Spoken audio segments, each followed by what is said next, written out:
Your baby has stopped growing." At the doctor's words, everything went dark before my eyes.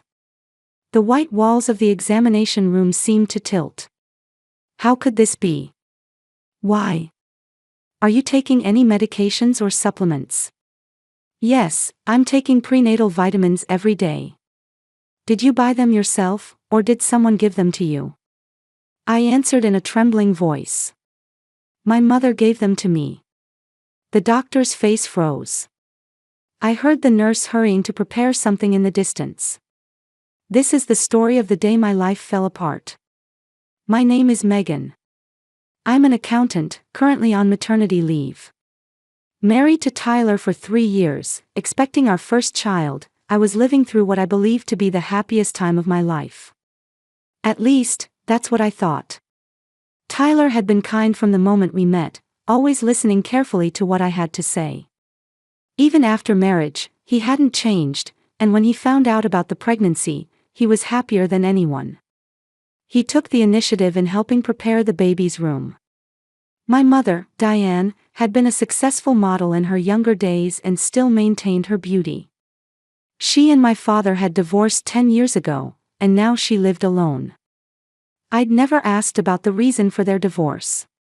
Mother never wanted to talk about it, and I never pressed her. Every family has a past that shouldn't be touched. Mother seemed genuinely happy about my pregnancy. The week after I told her, she came to visit. When she embraced me at the doorway, I felt her warmth for the first time in a long while. "I found some wonderful vitamins for you.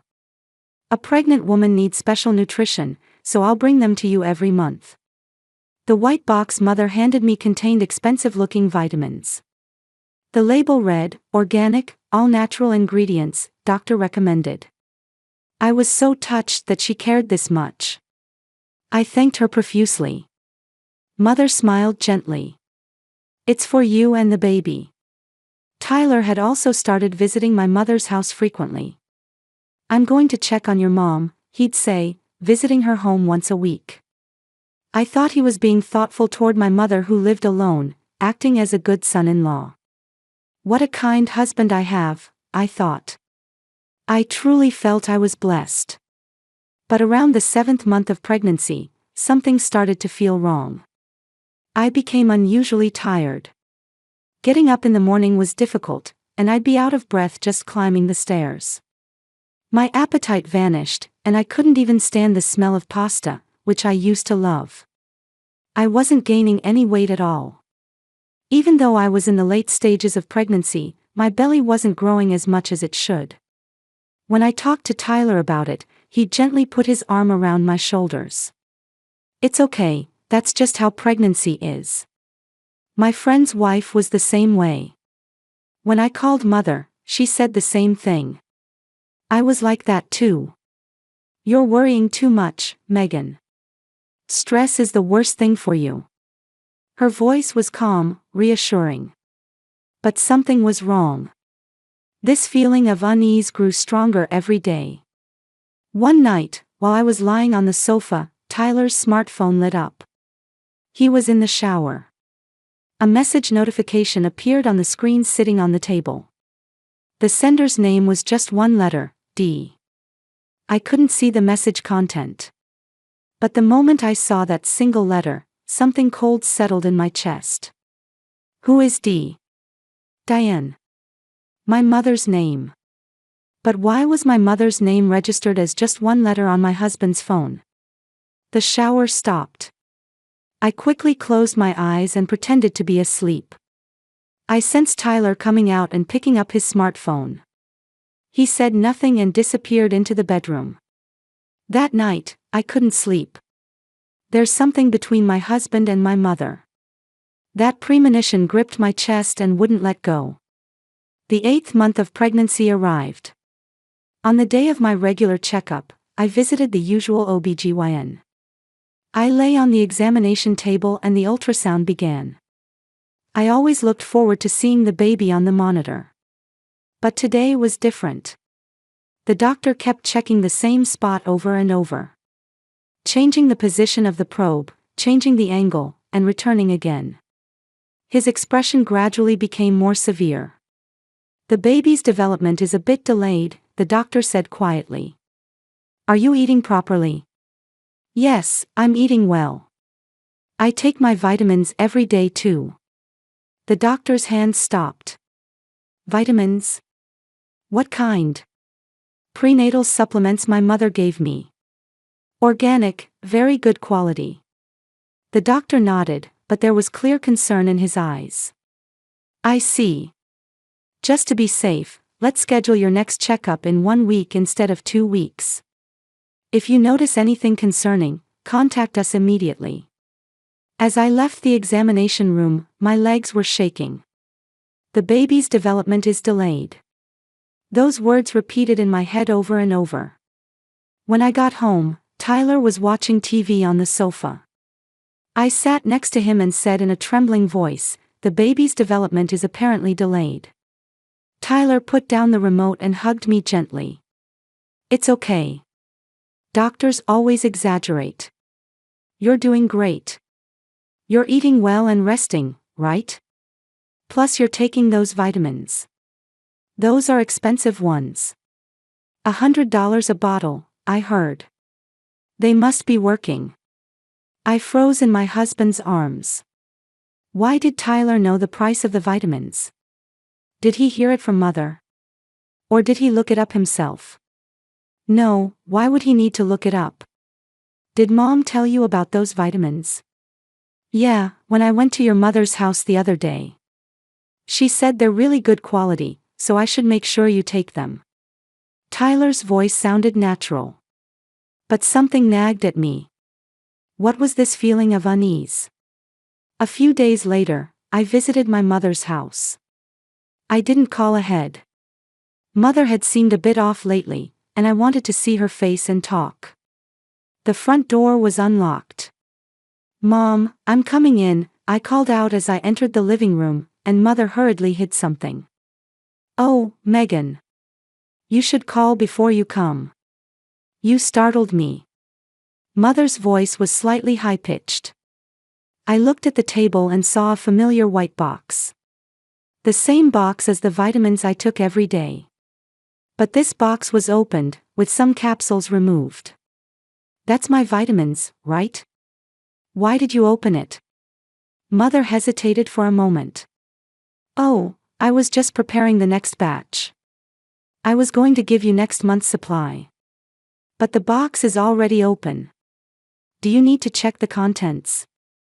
Mother forced a smile. But the smile was somehow unnatural. Her eyes weren't smiling.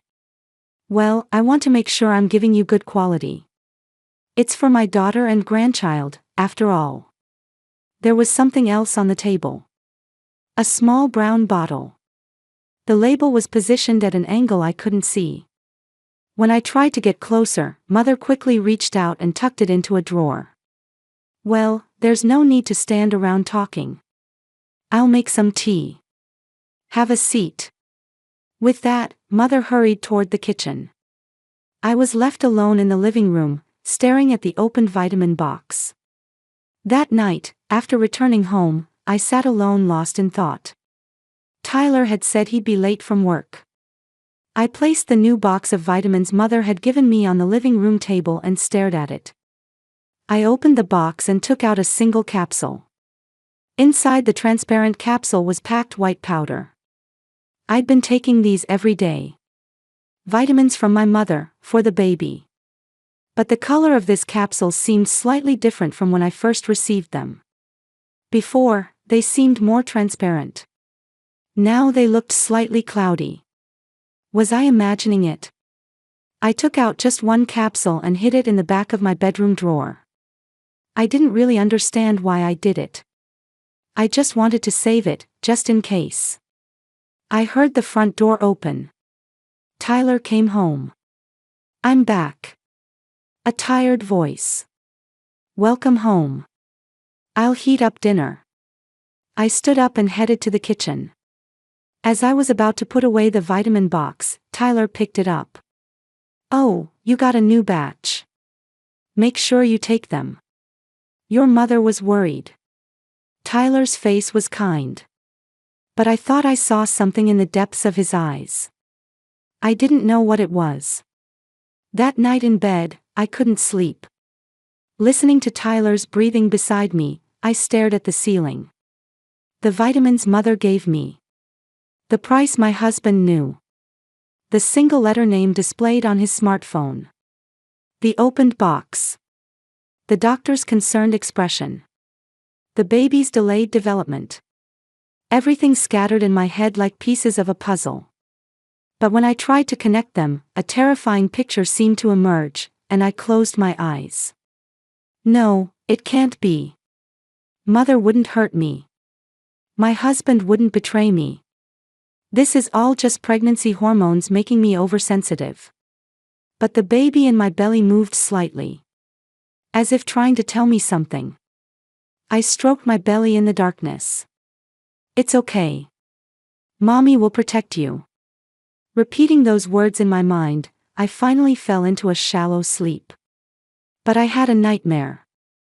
A dream of a white box opening. Black powder spilling out from inside. Me swallowing it. And the sensation of something stopping inside my belly. When I woke up, my cheeks were wet with tears. Near full term. The day of my last checkup arrived. In the morning, I asked Tyler to come with me. But he said apologetically, "Sorry, I have an important contract today. I can't leave work. I'll definitely go with you next time." I called Mother too, but she said her back hurt and she couldn't move. Maybe it's my age, I haven't been feeling well lately. I'm sorry, Megan. In the end, I went to the hospital alone. While sitting in the waiting room, I stroked my belly. "It's okay, I'll see you soon," I murmured in my heart. My name was called, and I entered the examination room. The usual doctor was waiting. His expression looked even more serious than last time. "Let's begin the ultrasound." I lay on the examination table, and cold gel was spread on my belly. The probe was applied, and the baby's image appeared on the monitor. The doctor stared intently at the screen. Changing the angle repeatedly, checking the same spot over and over. Deep wrinkles formed between his brows. He signaled for the nurse. "Wait a moment." The doctor's voice dropped low. A nurse came in, and the two began talking in hushed voices. I couldn't hear them. But just from the atmosphere, I could tell something bad was happening. The doctor pulled up a chair and sat next to me. The nurse was also watching with concern. "I'm going to be honest with you." The doctor's eyes looked straight at me. "Your baby has stopped growing." I couldn't make a sound. I couldn't understand the meaning of the words. Stopped growing. What did that mean? There's been almost no growth since the last checkup. If we leave it like this, it will endanger the mother as well. "Why?" I said in a trembling voice. "I ate properly, took my vitamins, rested. I did everything right." The doctor's eyes sharpened. Vitamins. I could tell he reacted to that word. "Tell me more about the vitamins. Are you taking any medications or supplements?" The doctor's voice was careful. "Yes, prenatal vitamins every day. Morning and evening, twice a day." "Did you buy them yourself, or did someone give them to you?" I hesitated slightly. But there was no reason to hide it. My mother gave them to me. Since I found out I was pregnant, she's been delivering them every month.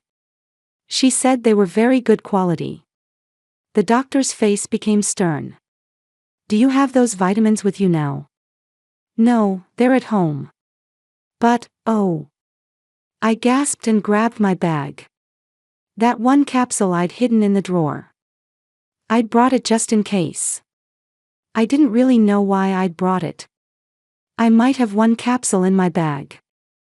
I searched through my bag. In the back of my wallet, in a small pocket, there it was. A transparent capsule. White powder packed inside. The doctor took it and stared at it intently. Then he handed it to the nurse and said, "Take this to the lab immediately. Urgent." The nurse ran off. I just sat there on the examination table, dazed. While waiting, time seemed to stop. The doctor said nothing, writing something on the chart. I placed my hand on my belly. The baby was moving. Still alive. But growth had stopped. 30 minutes passed, and the nurse returned. She was holding a piece of paper. The doctor took it and looked it over. His face went pale. The doctor took a deep breath and turned toward me. His eyes held a mixture of anger and sympathy. "Ma'am, this is not a vitamin." I couldn't understand what he was saying. "This contains drugs that inhibit fetal development." "That's a lie." My voice was hoarse. "That can't be true." "It's not a lie." The doctor showed me the paper. It was filled with chemical formulas and numbers. I couldn't read them, but the doctor continued to explain. "This drug, when taken continuously in small amounts, gradually stops the fetus from growing. And eventually..." The doctor's words caught. I didn't need him to say it. "Eventually, the baby dies." In my head, all the puzzle pieces began clicking together with an audible snap. The vitamins mother gave me. Every month, she delivered a new box. She gently told me to make sure I took them. The price my husband knew. $100 a bottle. Why did he know such detailed information?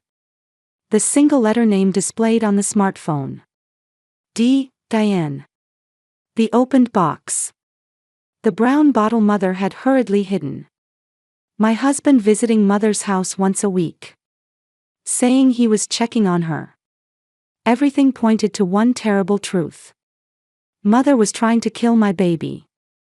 And my husband was complicit. I shook my head. It can't be. But the test results in the doctor's hands presented the cold, hard facts. "Please calm down." The doctor placed his hand on my shoulder. "This is a very serious situation. We need to contact the police. This is a crime." Police. Hearing that word, reality came crashing down all at once. With trembling hands, I took my smartphone out of my bag. I stared at the screen. Who should I call? Mother? My husband? No, they're the enemy. They're trying to kill me, to kill my baby. Rachel. My best friend's name came to mind. She's a lawyer. And more than that, a friend I can trust. I said to the doctor, "May I call a friend?" "She's a lawyer." "Of course." The doctor nodded. "I'll contact the police." "You contact someone you trust." I made the call. Rachel answered immediately. "Megan, what's wrong?" I said in a trembling voice, "Rachel, help me. My mother and husband are trying to kill me." Without asking anything more, Rachel said, "I'm coming right now. Don't move. Don't talk to anyone until the police arrive." After hanging up, I hugged my knees on the examination table. The nurse covered me with a blanket. "It's okay, you're safe now." A kind voice. But was I really okay? Mother was the person who gave birth to me. The person who raised me. The person who brushed my hair. The person who baked cakes for my birthdays. That mother had been trying to kill my baby. My husband was the person I loved. The person who made vows at our wedding. The person who slept in the same bed with me every night. That husband had conspired with my mother and betrayed me. Why? There was no answer to that question. But the baby moved slightly in my belly. Still alive. Still time. I made up my mind. I won't trust anyone anymore. I won't depend on anyone. The only one who can protect me and my baby is myself. The doctor returned. "The police are on their way." Please wait here until then. I nodded. I looked out the window. Blue sky stretched across the horizon. On such a beautiful day, my life had collapsed. Rachel rushed to the hospital in 30 minutes. When she opened the examination room door and came in, her face wasn't her usual calm lawyer face, but the face of a best friend filled with worry. Megan. She hugged me. In her arms, I could finally cry. Tears poured out like a dam breaking. Calm down. Tell me everything. Rachel said, gently rubbing my back. I confessed everything. About the vitamins Mother gave me. My husband's suspicious behavior. The letter D on his smartphone. The opened box. And the terrible truth the doctor had told me. Rachel listened silently.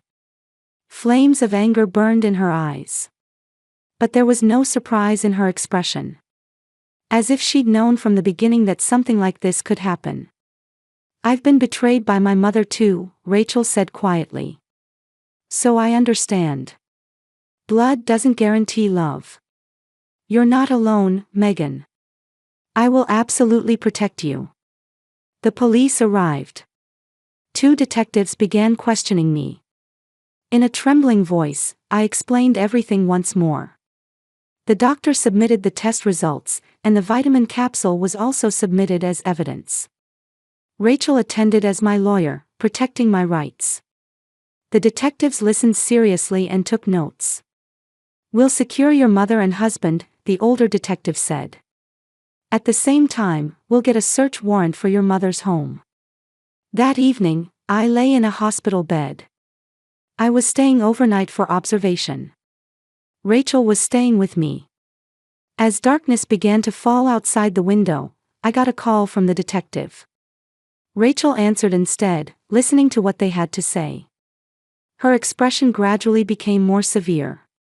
After hanging up, Rachel let out a deep sigh. They found it. Lots of evidence. The results of the police search of Diane's house far exceeded my imagination.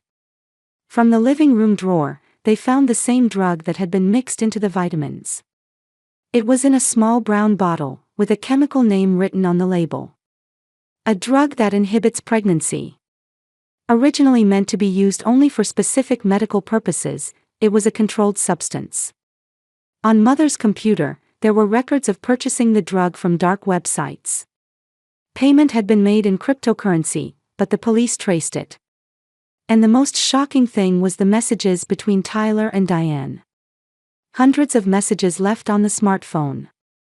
There, the relationship between the two was recorded in vivid detail. I love you, Diane. Just a little longer. I love you too, Tyler. Everything will work out. Megan hasn't noticed anything. When the baby dies, Megan will have a mental breakdown. After that, it'll be easy. That's right. We can make it look like an accident. A wife, distraught with grief, fell down the stairs. That's all there is to it. Every time I read a message, my chest tightened. This was the true nature of my husband and mother. Furthermore, numerous photos taken together were found. At restaurants. At hotels. At the beach. All clearly photos of a couple. Mother looked young and beautiful, and Tyler was smiling happily. And the diary found in Diane's bedroom. Her madness was written there. Megan has everything. Youth, beauty, a husband, a baby. That should have been mine.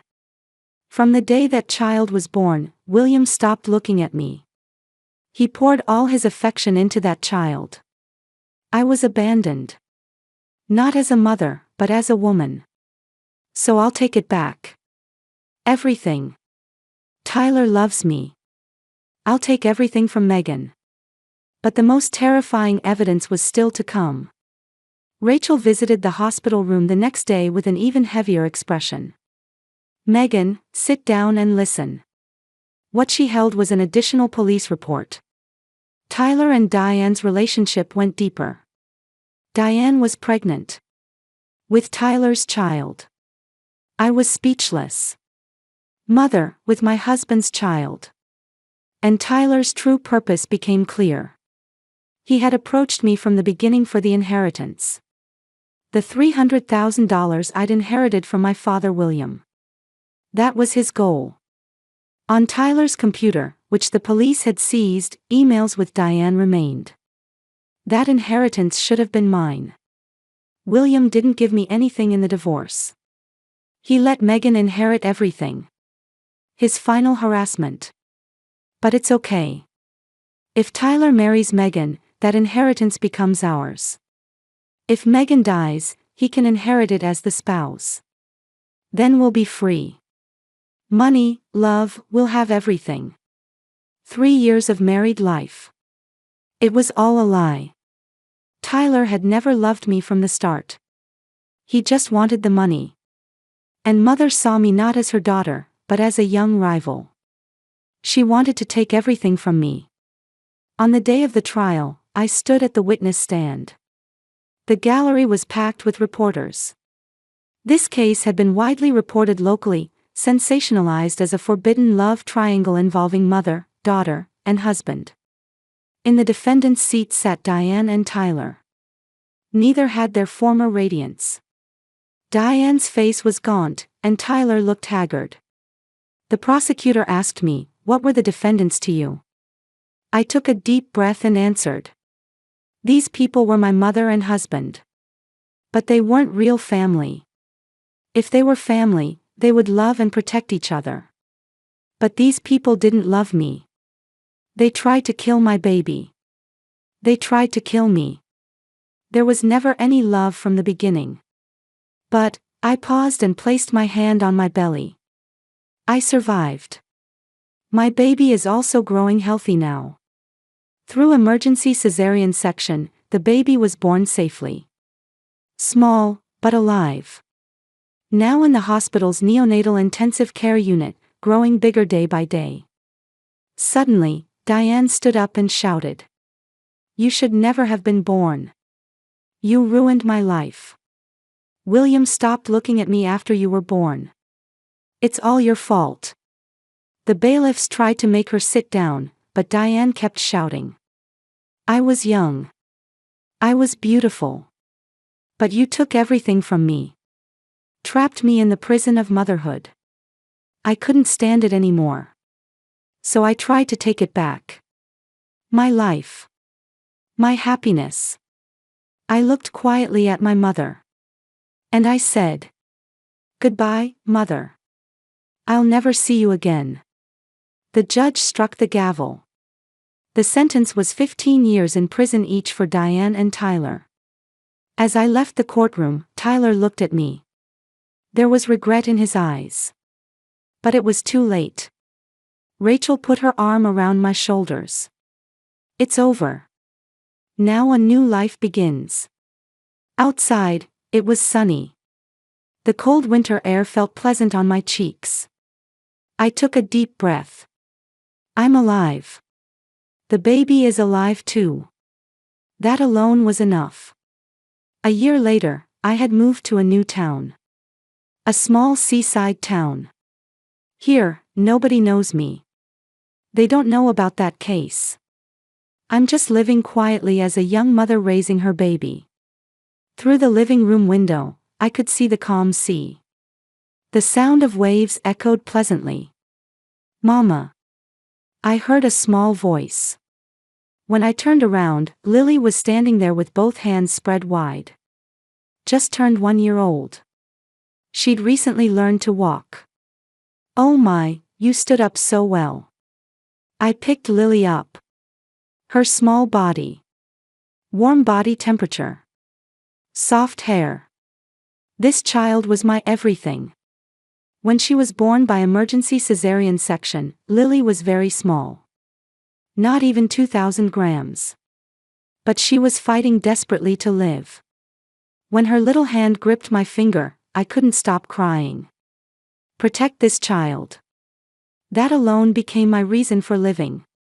The doorbell rang. It was Rachel. Today was the weekend, and she'd said she'd come visit. When I opened the door, Rachel stood there with a smile. She had a present for Lily in her hands. Lily's gotten so big. When Rachel picked Lily up, Lily laughed happily. She loved Rachel. We drank coffee together and talked about recent events. Rachel was still busy working as a lawyer. I had just started part-time work at a small accounting firm in this town. Without you, we wouldn't be here now, I said sincerely.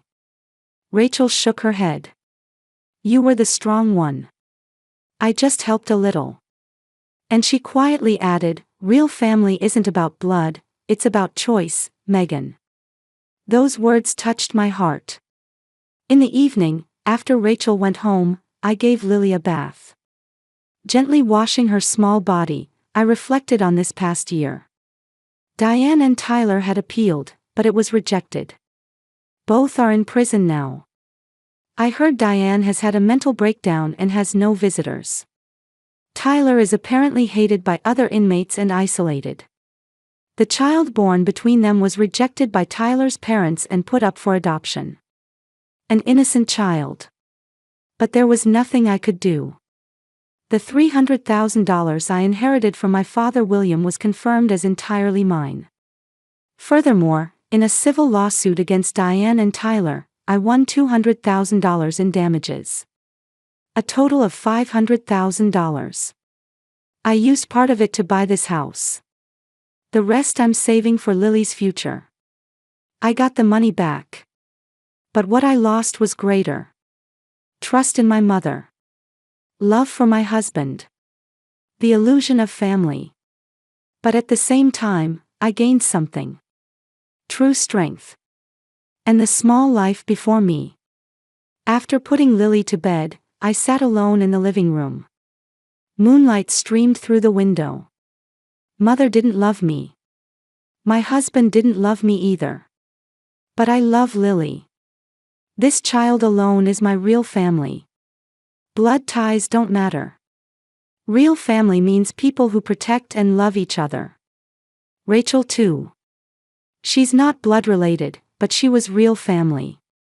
From the baby monitor, I could hear Lily's sleeping breaths. Calm, regular breathing. I smiled. Those dark days are over now. From now on, Lily and I will walk through a new life together. Not bound by the past, looking only toward the future. Outside the window, waves lapped quietly at the shore. The moon illuminated the sea, creating a silver path. I stood up and headed to Lily's room. I gazed at the small figure sleeping in the bed. Good night, Lily. Mommy will always protect you. I gently kissed her forehead and left the room. In the living room, the echo of Lily's laughter remained. Happy laughter. I stood by the window and quietly made a vow. I'll give this child only love. I want her to grow up without knowing betrayal, lies, or hatred. And I'll teach her the meaning of real family. The form of family bound not by blood, but by love. A gentle night breeze was blowing. A new tomorrow will come soon.